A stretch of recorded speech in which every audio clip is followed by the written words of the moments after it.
Hello folks and welcome back to Medieval Total War.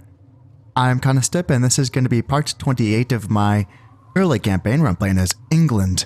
Now, I was just resolving some stability issues with this game. I wasn't able initially to get my save file to play essentially, and that was going for all of my save files. So I had a mini heart attack and I calmed down. After I passed out, fainted, and got back up again. Just kidding, but yeah, essentially those were the emotions that I was writing going into this recording. I was able to just restart my computer and get some updates going, and it seems like things are fine now. I feel like I've been pretty lucky with this game's stability throughout my time with it so far, and there has been times where it's like, oh no, nothing's working, quick save's not working. I limit my save files for 3 per campaign that I'm playing. I don't know if that helps at all. I feel like it might. I feel like just going with a different save file every time that you save, and then just never deleting any old ones might cause issues, but I'm just guessing. I don't know how any of this stuff works. That's how I've kept my stuff. I always I'll keep my 3 most recent saves, per play session, and then I will delete the oldest one essentially. So that's always worked for me. And then these types of instances have been so rare, but I have to remind myself that I have always found a way. So far, I have always found a way to get through it. And I feel like typically it is just like restarting my computer and there's like an update that needs to happen, for instance. That seems to be the case, and it's so simple that it's not the first thing that you think of, right? Like, you always think that it's going to be way, way worse, but then you're like, oh no, it's just an update and a restart, and that's it. That's all that your PC needs, at least in my case. So if y'all are having issues with that, then that might be the solution for that. Now, if your game's not even just like, if you can't even get it going at all, then that's probably just a resolution issue. And I have talked a lot about, I've basically given out my resolutions to every single person that's asked me. And you just change your in-game resolution and then it plays just fine, at least for me. And from what I can tell, anytime that someone's asked me this and I've given them the resolution that I use, it's worked from what I know, as far as people that respond back to me. So if you are ever having issues getting your game to run on your modern system, it's probably just a simple resolution fix in the game. And just ask me. I don't even know it off the top of my head. I have it written down because I've been asked so many times, but I off the top of my head, I couldn't tell you with the 100% certainty, but yeah, anyway, for this turn right now, I'm just going to end this turn. I want to get past this. I want to make sure that this is truly a stable campaign right now. I was checking on it before I started recording, and I think that I'm fine. I think that Edessa's as good as it can be for now. There are still a lot of Mongols in the area, but I've been kicking their ass, and I have 4 longboatmen now, so come at me, bro. And in addition to that, I do have at least 3 billmen. Yeah, I have at least 3 billmen. 2 decent spearman units. Enough chaff here. A 5-star general. Like, I should be fine, I think. And then Antioch should be fine as well. So we're making 13,000. I have a new king. He has a son that's going to be of age in 6 years. So, oh yeah, the only thing that's kind of an issue that needs to be kept an eye on is his influence in regards to the loyalty of the soldiers. Now, here's I think I've already talked about this in this campaign, but I feel like influence, I don't know if it has an effect on existing generals. I don't know if it lowers the loyalty of existing generals. I don't know. I feel like anytime I try to observe this in AI factions, and then I lower their loyalty, via, killing their crusade markers or something, whatever. Just like, I'm able to lower their king's loyalty.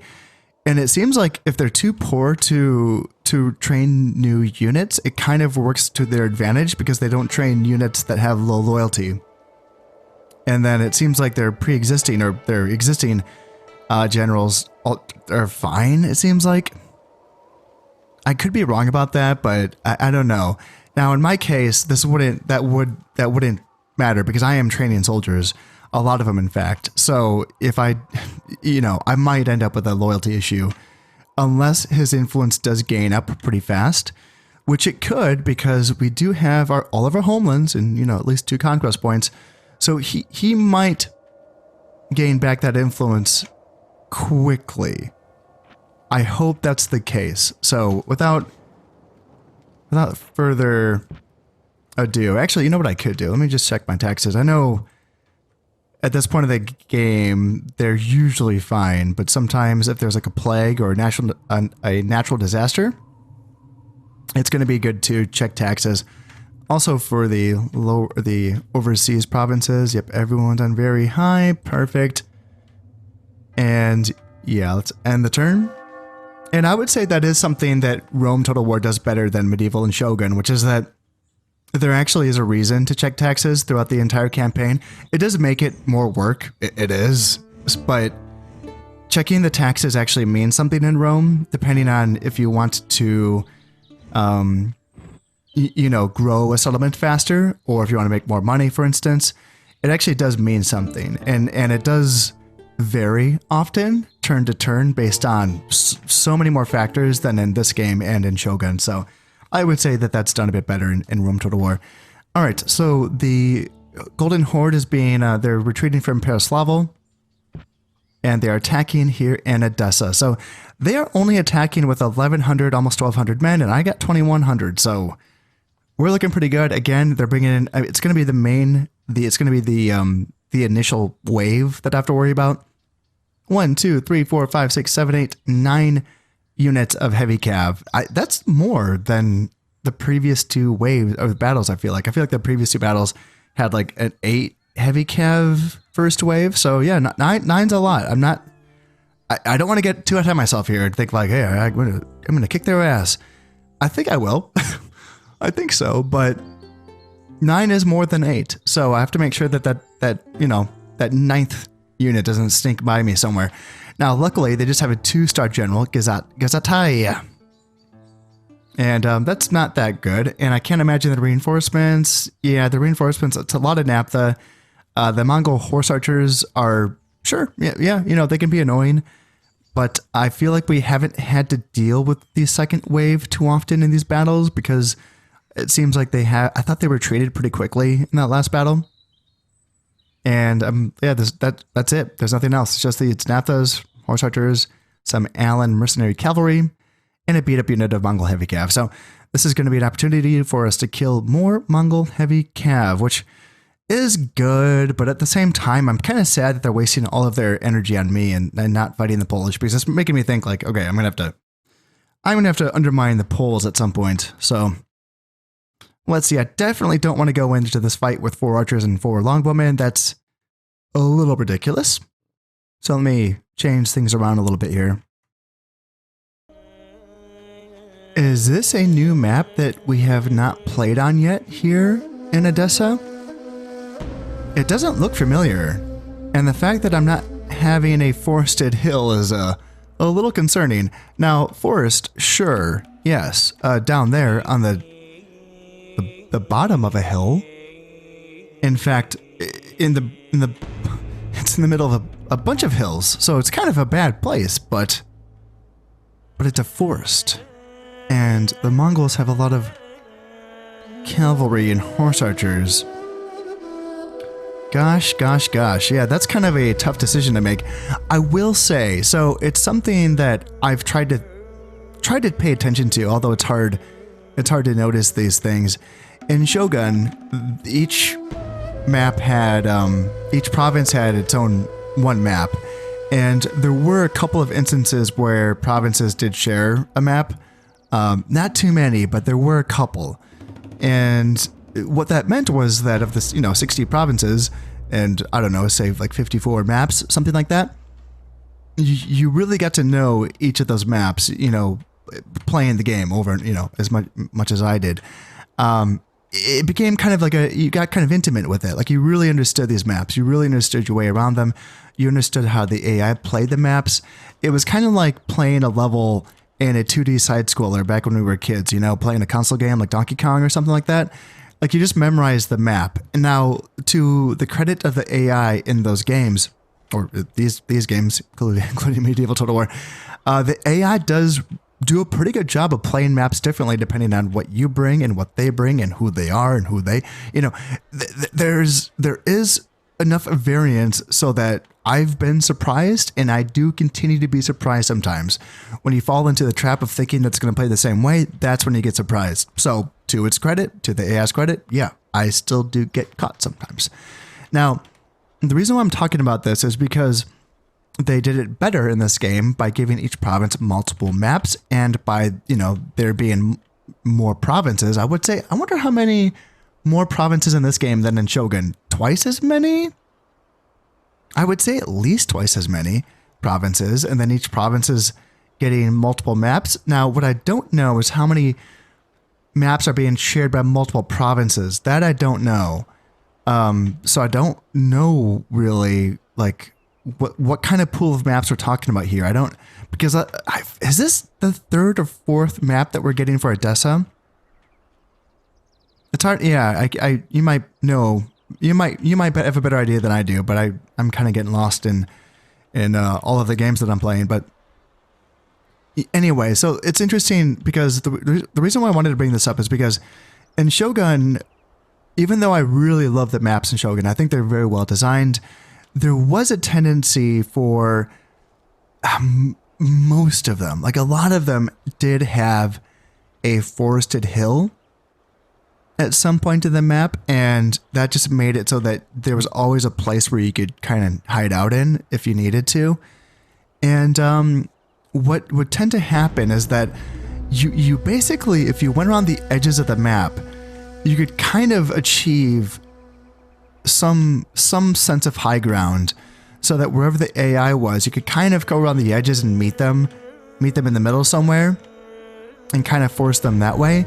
And it seems like the maps in this game were designed to not do that as much, because there are instances where there's high ground where you can't just go. Actually, this is kind of a good example. So like if I was attacking and the enemy wanted to hang out on that hill, where would I attack from? I can't just go around the edge and just get on even ground with them. That's not going to work like this. It's kind of a decent hill where it's a hill on all sides, right? And I don't know if there was enough of that in Shogun. It seems like a lot of, Shogun maps were built like a bowl, where you could get on the lip of the edge of the map and kind of just go around the sides. And here, there does seem to be some pretty good variance. And for instance, this is a good tactical decision to have to make. This is an interesting choice, because you would never choose to fight down here. Surrounded on all sides by high ground, why would you defend like this? Except that this is the best forested area within the vicinity.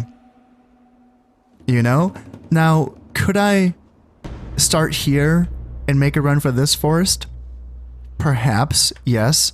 However, without being able to start over there and being able to know that my units fit in a certain way, and they can all, deploy in a way that makes sense there, it's a crapshoot. It's not a sure thing, I can go for it. I could start here. I could make a run for it. I might decide to do that. The more that I'm looking at it, the more I'm thinking, what, I can maybe make that work. But it makes you make these interesting tactical choices, which I think is very good. I think it's a good map design, and it shows how important map design is. It's something that, Shogun did a lot right, but there's just a couple things like this that I think that I'm seeing signs of, and it's hard to do direct comparisons because I just don't know each map as well in this game as I do in Shogun. Shogun is all about fighting, whereas in this game, you can kind of do other stuff than fight. You can play the glorious achievements, which involves less fighting, frankly, I think. So when you play Glorious Achievements, I think you don't get as intimate with the maps as you would if you played Conquest. Maybe, I guess that kind of makes sense. So yeah, it's an interesting comparison. It's something that I would like to actually play a Conquest campaign at some point, just to kind of get more of a, I don't know, more map knowledge, I suppose. So anyway, back to this map. I'm basically looking at, yeah, it's just this or that. That's my only two options. I don't think that starting up here, no, there's nothing. There's there's a pretty good sized forest in the Mongols deployment zone, but that's too far. I don't want to be making a run for that. So I think making a run for this is probably the better choice. And if I have to, I can screen with my own cavalry to give my infantry time to get inside of this forest. This is as good as it's going to get here. So let's begin the battle. And where? Oh shit, they're right. Oh my god, they're right there. All right. So you guys go, you guys go, you guys go. And yeah, hobblers might have to sacrifice themselves. Definitely don't want to sacrifice my general and my heavy cav. We'll see. We will see. Yeah, they want to bring their horse archers over to harass me a little bit. I mean, they're not really going quickly with their heavy cav and their main army, so I think that's going to give me time here. Who are they shooting at? They're shooting at my general? Okay, let's not let them do that. Yeah, they shot 2 men in my general's bodyguard unit, so let's send my hobblers out. Hopefully 2 hobblers can take down 1 horse archer. And yeah, they're not going to let themselves get caught, so that's fine. We just needed to let my general have time to get back. So let's run these guys back. They might take a volley on the retreat, but let's see. Did you lose anyone? No. Okay, good. And they seem just to be pretty content to let their one guy skirmish right now. So as soon as my longbowmen get online, they're going to be pouring some shots. How are we looking? We're almost there, almost there, almost there. Form up, man, form up, and whenever you're ready, unleash hell. Let's see, actually, if I could, let's see, do I want to go up more on the hill? I want these guys to get a good volley, or like a good angle into these troops. I might want to go down the hill a little bit here. My longbowmen are slowly whittling down the Mongol horse archers, but I'm not too happy about how much ammunition that they're having to waste on this one unit. But then again, I mean, all of the units of Mongol horse archers that we can get rid of is valuable because this isn't the unit that runs away and gets away the most from these battles.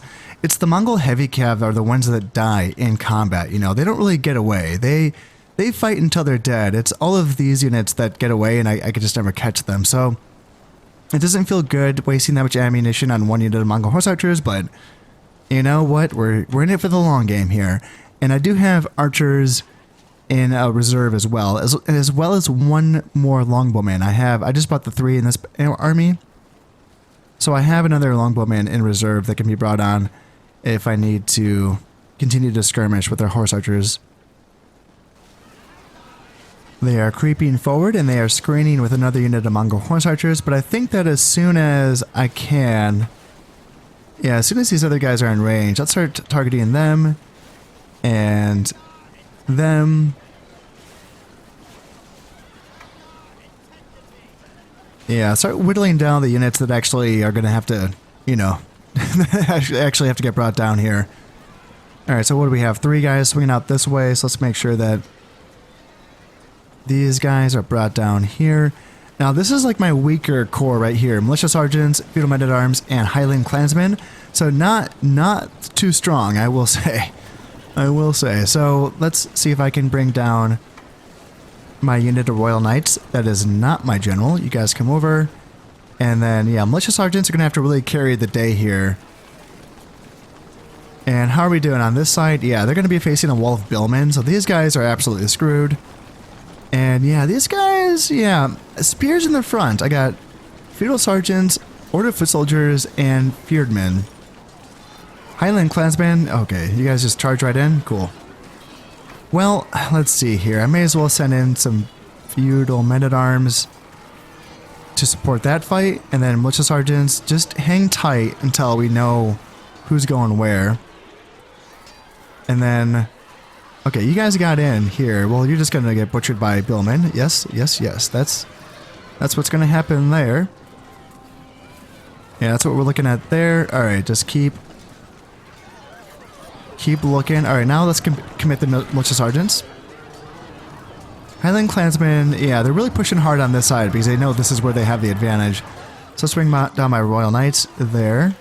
And they're also pushing my center. Let's see here. Do I want to bring over... I think I want to bring over a unit of billmen to support the center because they're obviously avoiding that side, you know? And Order Foot Soldiers, gosh, they haven't really lost much. Because they weren't at full strength going into this battle, so they have not lost much at all. So yeah, pushing really hard on this side. And did I send these... Okay, I don't think I told them to attack. I think the Royal Knights just attacked on their own, but maybe I'm wrong about that. Yeah, they're pulling out my Order of Foot Soldiers, so that's pretty smart on their end. And let's see, let's get you guys down here. And what in the gosh darn are you doing? I don't... Yeah, that's a little weird. That's a little bit weird. And can we get you guys back up? Because I don't know... They're going to get surrounded and killed? That sucks. I thought for sure I had my guys on hold formation, so it's really weird that they chased. Let me double check that my guys... yeah, I don't know why that happened.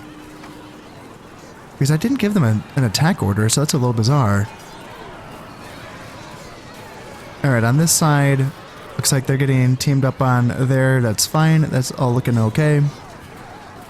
Yeah, are you guys just going to get killed out here? I mean, it looks like they're beating the Mongol warriors, but they're just going to get run down by Cav, so that's unfortunate. It really is. And how are we doing on this side? Do I have to commit my... Alright, Royal Knights, Mongol Heavy Cav. Let's commit my Fearedmen and put them on Engage at Will. I know it opens up a space in my line here, so let's bring down my Billmen. Let me make sure I'm selected my Billmen. Yes, they are selected. Let's bring them down to cover my Longbowmen to make sure. And you guys got caught out again. Why are my guys getting caught out here? I mean, I guess they're doing pretty well, so that's fine. Order of Foot Soldiers are still held, and guys, get the hell back. Get back, and get back, and get back. Yeah, that side got really messed up, but they held their ground, right? I knew that was going to be the weak side, and it looks like the enemy looks like they're in retreat. That's kind of what it looks like here. And I suppose I have the resources available to reinforce this fight because no one else seems to be committing to it. So let's go here. And then they kind of look like they're running away. So if they're going to do that, let's send my Hoblars to try to pick off however many Mongol warriors we can get. So let's send you over here and let's send you after that unit. If we can pick off 2 units of Mongol warriors, that will be fine. All right, good. So we've driven them off, and now let's get back here and get back here. These Mongol warriors are being wiped out, and we might be able to get a couple more units here. They look like they've rallied. I wonder if my Hoblars could be 8 Mongol Heavy Cav. But if they keep running away, we're not going to have to find out, but... Yeah, if we can at least get rid of a couple of units of Mongol warriors, that's going to be a good fight for us. Yes, nice.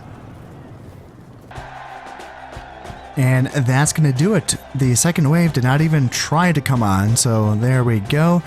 And I'm not going to execute the 88 men that I captured, just because I don't want this general to get any bad traits. But yes, we did kill 362, and we lost 233. Man, that's more than I thought, but... Yeah, I guess, you know... The Mongols, they have good soldiers, right? So yes, we did actually... Yeah, they actually did pay for those men that we captured. So 902 cash raised. I'll take it. And, oh man, the Danes. Gosh, they're having an unrest in Saxony. Come on, guys. Get your shit together. I think they've lost... Yeah, they don't have Sweden anymore either. Alright, the Italian Doge has died from an illness, but he has an heir. There's an Inquisition in Bulgaria. That's interesting because that's Orthodox. You can have Inquisitions in Orthodox territories? Or is it Catholic predominantly because I have a bishop that's hanging out there? Huh. I'm curious now. Looks like we're catching Spanish assassins here in Antioch. And yes, the Catapult Towers were finished here in Edessa. Wonderful Horse Breeder finished here in Aquitaine. And the monastery is finished in Wales. That's giving, I think, the +2 morale for the longbowmen, I believe. And an armor in Mercia. Awesome. Spearmaker in Antioch. What was I going for in Antioch? I have to remind myself. And then famine in Normandy. Okay, income halved. I'll have to double check the loyalty there. And the Mongol horde is continuing to reject our proposals of a ceasefire, so we'll keep trying. We'll keep trying. All right, Lord Pole, +10 happiness for whatever province he's governing. Okay, so will the Mongols continue to attack? I mean, I suppose they will, and can, you know, until they just have nothing left. But it would be nice if they stopped at some point. They really don't have many Mongol heavy cav here now. That's like what, a couple of units, four maybe, and then 1, 2, 3, 4.5. Yeah, that's a lot less than they had before. Looks like they're going to be able to take Arabia, though. This is going to be...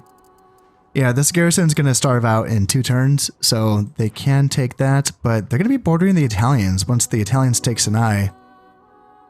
And that's going to be starving out in 3 turns. Okay. Now, I want to check out Bulgaria. Bulgaria has... So yeah, they're 77% Catholic. Huh. So... You can't have inquisitions in Orthodox territories, correct? I'm pretty sure that this is only having there's only inquisition because it's... Yeah, this is really bizarre because I don't think that the Byzantines or, you know, the other Orthodox faction, the Russians or the Novgorods, I don't think that they have any way of increasing zeal. And I don't think that matters because there's no, you know, jihad or crusade mechanic for those factions.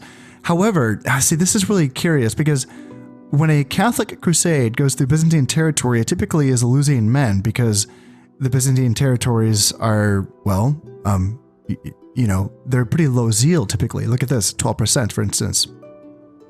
And I'm very curious. I wonder if you placed a bishop and an inquisitor, could you know, as we've seen here, raise the Catholic percentage to 77%, but then could this inquisitor continue to raise the zeal up higher and higher? And then when the crusade passes through, would you be gaining Byzantine soldiers rather than losing them to attrition, essentially? I'm really curious about that because typically when crusades pass through Byzantine territory, like you can lose, like, I don't know, maybe 500 men, maybe more, because I feel like it's like losing 200 men per turn, you know? So if it's 1, 2, 3, 4, 5, like it might be, I don't know, would it be 1,000 men that you're losing just to attrition to get through Byzantine territory? I know it seems like a lot. I just don't know, you know, I can't remember the numbers, but yeah, that's considerable. That's interesting. Now, I know that it's only been 1 turn, but my king's influence still hasn't gone up, so it's not a point per turn, that's for sure. It's just something to keep an eye on. I did take a peek at my general's loyalties, and they're, for the most part, fine. Like, the important ones are okay. I did have an issue with this gentleman here having 1 loyalty, but he is no longer the commander of this army. He has 0 command stars. I just needed to bring in someone of similar rank that had higher loyalty, so that was fine. And actually, ironically, the guy with good loyalty is a blackmailer, so... Oh, the irony. But I'm curious to see if the Mongols are going to continue to attack here. I suppose, as I said, I suppose they would, but I guess we'll find out. And hopefully my loyalty does remain high. Hopefully my influence does also increase for my king. And the Mongols did not attack. Wow. Okay, so the Poles are going to be retreating from Kiev. That's good. That's good. I'll take it. And the Italians are retreating from Rome. Okay, I don't know if they have a place to retreat to. So I hope they're okay. And we have some unrest in Arabia. Yeah, that's not going to be enough men there to keep the Arabians happy. I wonder if we would see an Egyptian reemergence at some point. And we caught a Polish assassin here in Antioch. Okay, so they're already working on me like I'm going to be working on them. Interesting. And we have some improved farmland here in Wessex. Yes, yes. Church in Tripoli. Of course, I have improved morale for my billmen, which is pretty sweet. And Spearmaker finished in Brittany. So now I need to get the 2 armors, I think. The 2, yeah, I'm getting there. I think I need maybe 1 armor before I can get Feudal Knights. I'm getting there. I'm getting there. All right, Opus Maius. Roger Bacon is a teacher of the works of Aristotle and deeply interested in Arabic science, even writing a vast encyclopedia, the Opus Maius. His interests are passed to students, even though Bacon's thoughts and writings occasionally smack of wizardry. +1 influence to the English king, perfect, but -10% zeal in English provinces. You know what? That's okay. I'm fine with that trade because I'm not launching any crusades right now, and I could really take that influence, really, so yeah, I'll take it. I tried to get a ceasefire with the King of Aragon, and he did decline that marriage proposal. Come on, guys, you got like nothing going for you right now. Like, you don't need a war with me. Really, really. And hey, okay, this is good. The Germans did accept my offer of a ceasefire. Perfect. Now we can trade with them, and if they have any ports, we can trade with the ports as well. That's awesome. And the Mongols, on the other hand, did decline my offer of a ceasefire, which is unfortunate. Prince William, this is my brother, and he is most eloquent. +2 piety and +2 acumen. I wonder, once he is no longer a part of the royal family, I wonder if he would be a good candidate for a governorship somewhere. Based on that.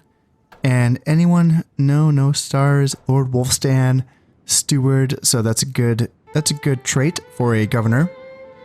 10 happiness and 10% to agricultural production. And Lord Gascoigne, great builder. Awesome. +10 happiness and +1 loyalty. Perfect. I'll take it. I'll take all the loyalty and happiness I can get right now.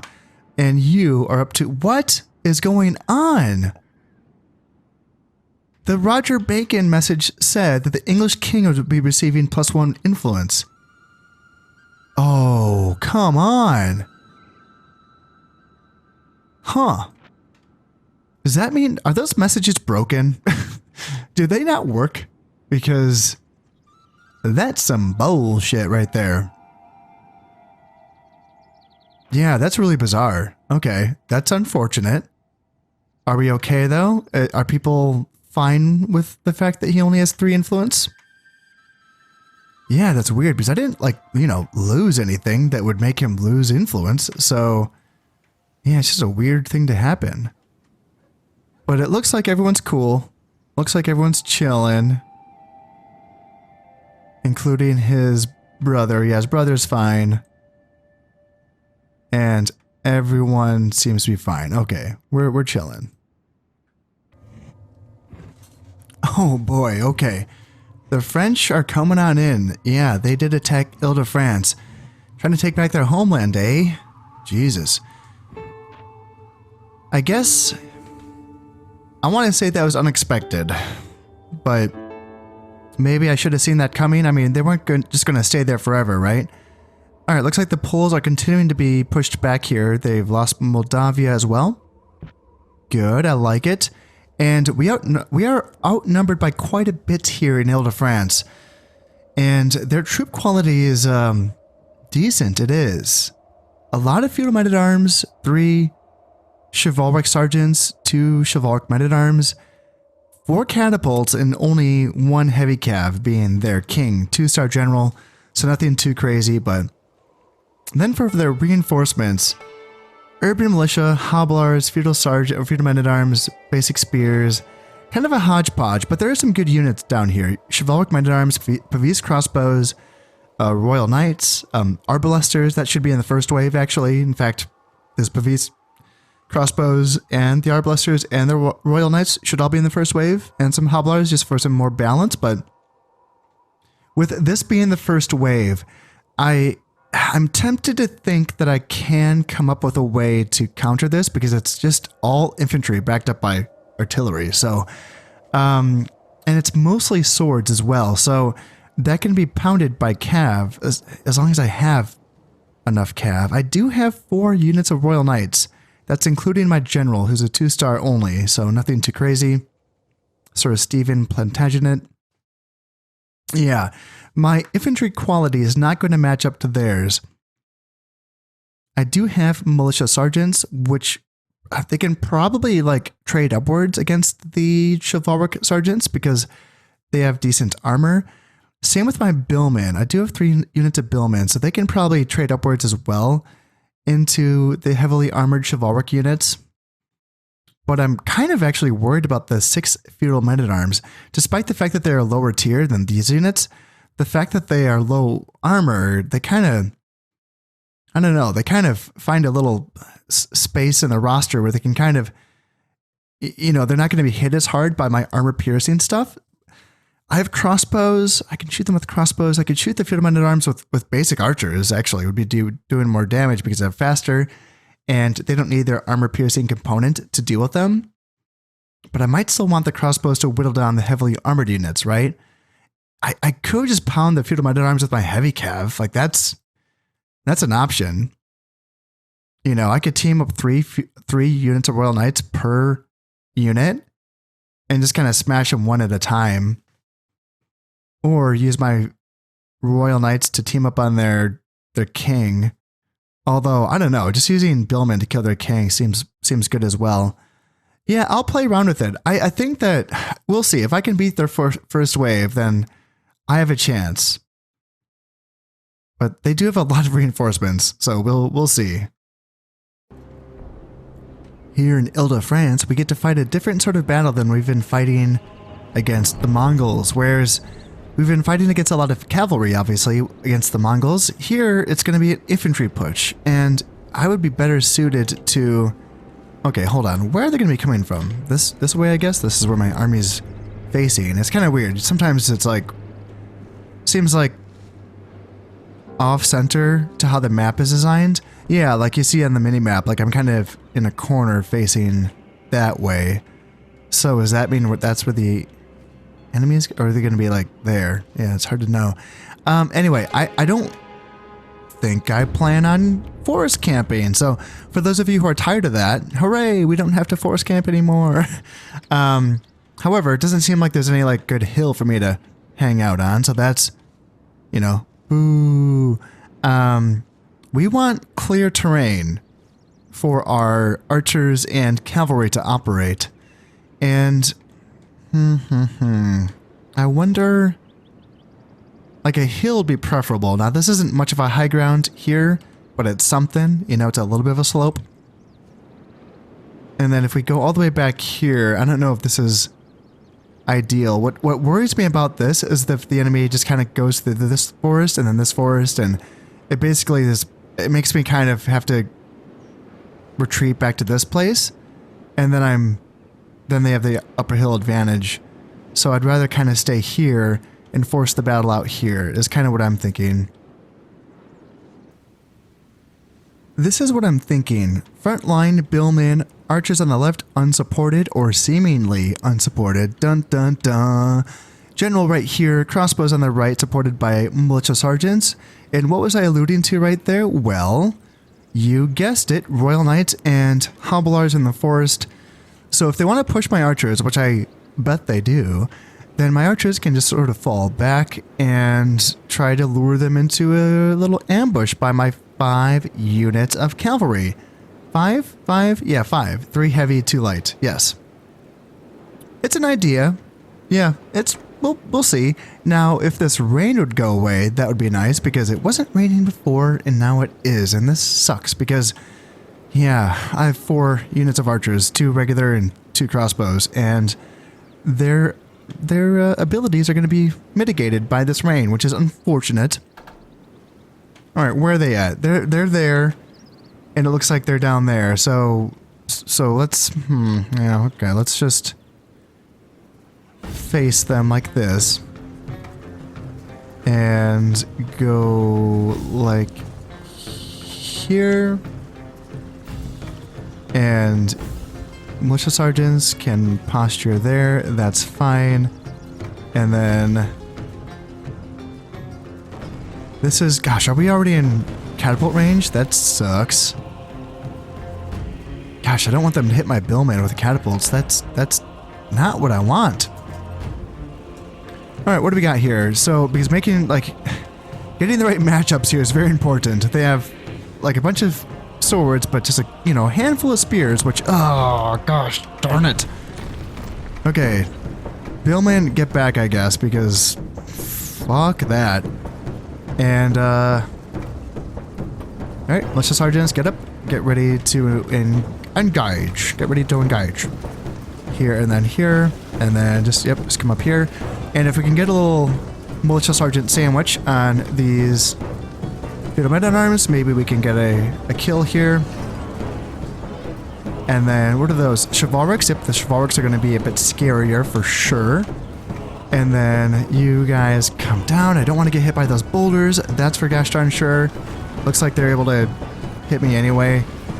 I mean, this is going to be a big fight here right here. Their king and their chivalrics and their chivalric sergeants and their chivalric men-at-arms. That's going to be a big fight for them.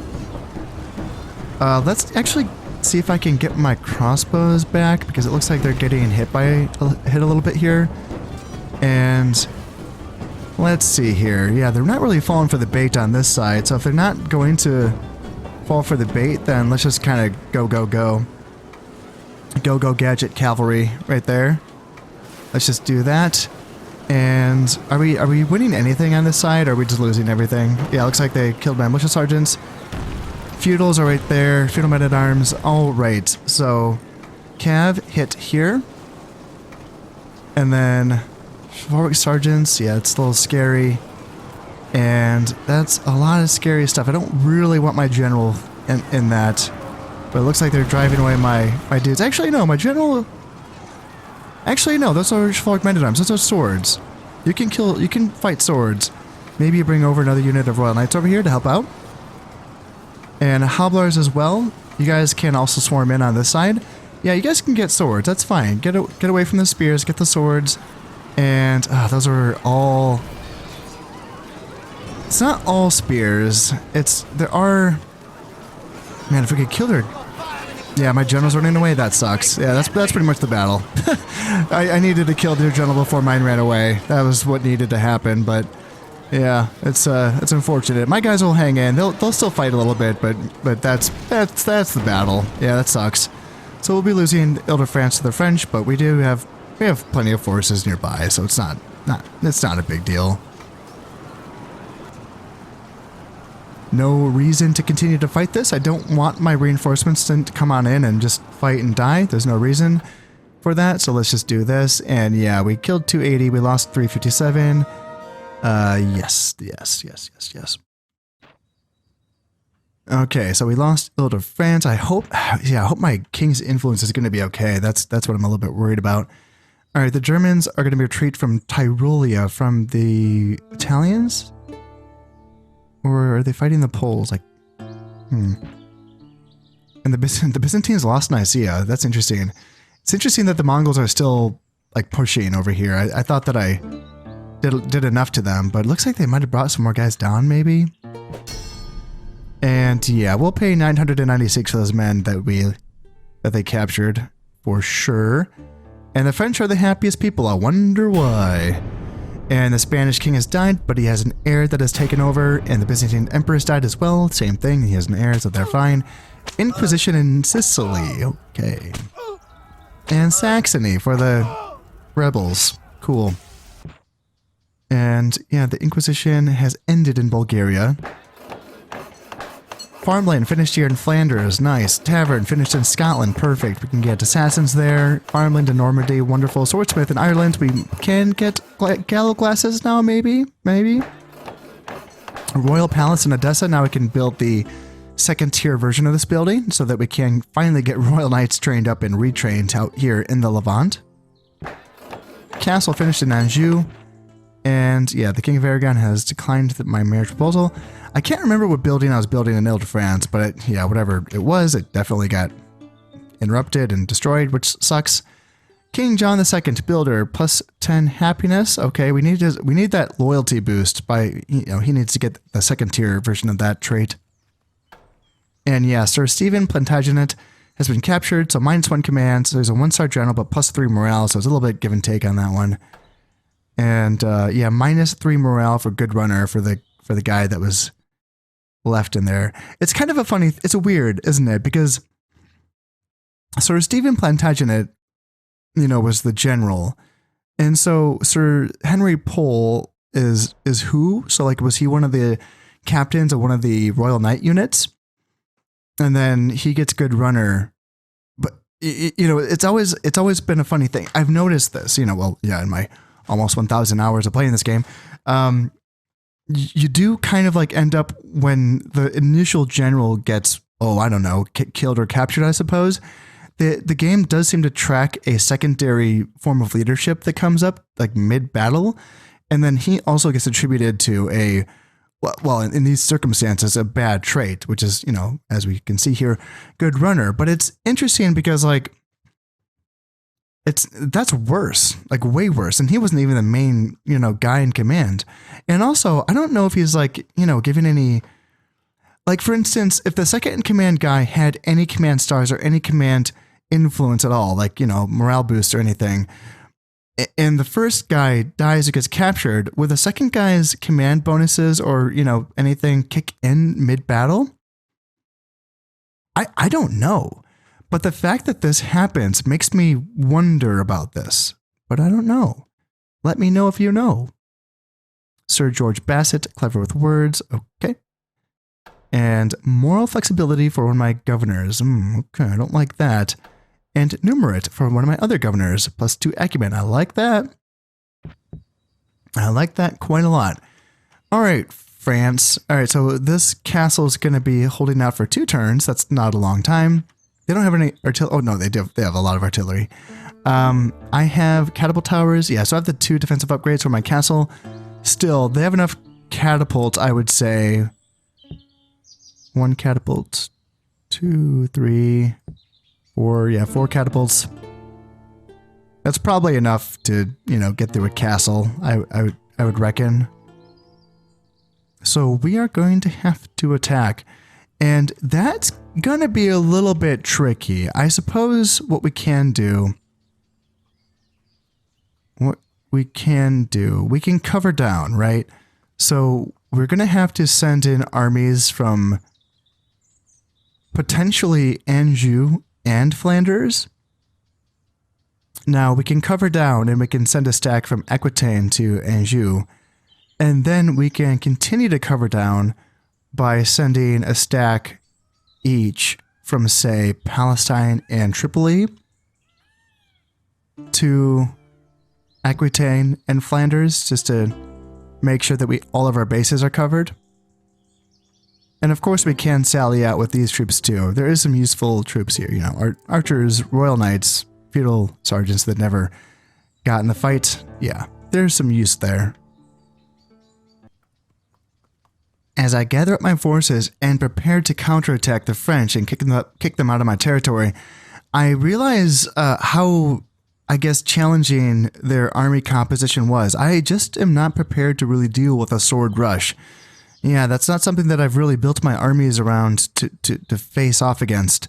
In theory, if I had more time and I was able to build up to getting feudal knights out on the field, which is something that I'm working on, but here I am in the year 1240 and I still don't have them available to me. I will eventually get feudal knights going here in Brittany, but I'm a ways off. I'm working on the 1st tier armor, and then I need the 2nd tier armor, the Armorer's Guild, and then the Royal Estate before I can get feudal knights. I think that's the only 3 buildings that I need, but still, that's a ways off. So counting on like the heavy cav rush to push through swords it's like, I guess that's decent in theory, but the chivalric sword units, the chivalric men-at-arms are stalwart enough, as we saw, to kind of hold on. And their chivalric sergeants, their spear units, even though there weren't too many of them, 3 units was still enough to, well, you know, hold off my my cav and allow their swords to just cut through my polearm units. Now, I guess I did anticipate militia sergeants and billmen to hold up better than they did, but clearly that was not the case. And it's a funny thing, like it's, in many cases, I feel like prioritizing swords isn't the main thing that I should be doing. I should be prioritizing, oh, I don't know, crossbows, arbalesters, heavy calves, stuff like that, until you face another sword rush, and then you go, damn, I guess I just need swords to beat swords. You know, it's kind of a funny thing, because as I'm experiencing right here, I'm at the point where I should have chivalric sergeants, or sorry, chivalric men-at-arms available, but I don't, because I'm prioritizing different things. I'm prioritizing cav, which is taking longer to get to, that heavy cav unit. It's taking longer. So even though it counters the swords better than, you know, just other swords, just having swords to hold against swords is something, I'm learning that that's something that I probably should look into more in future campaigns, where I should understand that, hey, you know what, that journey to those heavy cav units, which are really nice and shiny and cool, yeah, they're awesome, but maybe I should work my way up to that and make sure that, hey, I can just hold against this infantry rush like this. Yeah, that's a lesson that I should be taking with me, because I'm realizing, sure, I can train feudal men-at-arms up here in Wales for some reason. I can't remember why I got the swordsmith here. Oh yeah, so that I could train Celtic warriors. I needed the swordsmith so that I could train Celtic warriors, and then I just was able to get feudal men-at-arms. So that's available, but I'd rather just focus on getting longbowmen here in Wales, right? And I haven't really gone with swordsmith anywhere else other than Ireland, which has just been rebuilt after having it get destroyed during the Civil War. And I'm going to be getting the Gallowglasses going, which might be a decent counter against that army that I just faced off against. But you know, they're not going to be, you know, ready for a while. And I think that I should probably start building a swordsmith in Anjou, because this is where I'm sort of, you know, I got my feudal sergeants, some militia sergeants. Let's just go infantry here and get some feudal men-at-arms. And I already have a castle here, so that I can just go straight from a swordsmith to the swordsmith guild, I think, right after this, and get some chivalric men-at-arms going. That's probably what I should do here. So this is all a long way of me saying that I don't really have a good counter for what I just faced off against. Now, I can bring a better general, sure. I'm going to be bringing my 7-star, 5-star. Oh, he was a 7-star when he was, right, because he's an expert defender. So when he was sat in Anjou, he was a 7-star, but he's actually just a 5-star. He does have Gentle Knight, though, which is going to give +3 morale. That's kind of a tougher choice, because I was trying to decide between him and then Lord Boshier, the King of Scotland, 6-star general. No other command boosts, but still 6 stars is, you know, very good, obviously. Let's see, 5 stars versus 6-star, 5-star with +3 morale. 6-star, it's going to be giving an extra map-wide boost to Valor. It's very tough. I think that I'm going to be sticking with the guy that I have. That's what I'm thinking. Lord Dispenser, the 5-star expert defender, Gentle Knight. Yeah, we will go with him, but then the army is going to be very similar to the army that I just fielded. So that's a way of me saying that I might not succeed here. This might be a case of me needing to whittle down the French as I continue to train soldiers everywhere that I can, and eventually maybe I can take back Ile-de-France. maybe once I get some more swords out, maybe some gallows glasses from Ireland, and or just whittle them down, or win, or this guy could die. That would be nice too. King Charles V. I remember when I thought that the French family was just going to die out and I wasn't going to have to, think about them ever again. Well, here we are. Now, I'm not going to be fighting this battle in this episode just because we already did fight 2 battles, and even though those were shorter battles, this one might not be. Because I'm bringing a gooder general, and my men should last longer. And even if I were to defeat their king, kill their king, beat the first wave, whatever, they still have 4 stacks here in Ile-de-France.